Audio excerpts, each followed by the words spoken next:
From the outset, let me say that I am not here to ask for American tax dollars. I am here today to respectfully request that you use the most important power you have, your collective voice as representatives of the United States of America. From 1998 to 2003, 8 African nations fought on Congolese soil, causing the deaths of millions, forcing tens of thousands of children to become child soldiers, and, in some areas of Congo, subjecting as many as 2 of every 3 women to rape and other forms of sexual violence.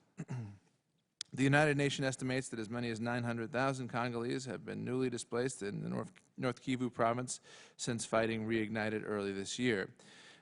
As you know, just a few weeks ago in Goma, the economic center and capital of North Kivu province was temporarily controlled by the newly formed M23 militia, injuring hundreds, displacing tens of thousands.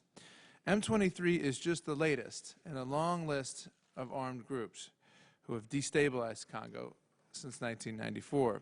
With the latest violence, the world is reminded that the systemic sources of instability in this region have yet to be addressed.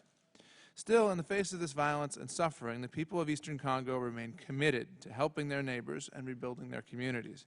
ECI staff and our partners have continued to work throughout the crisis, not only providing humanitarian assistance, but continuing important development activities focused on a brighter future.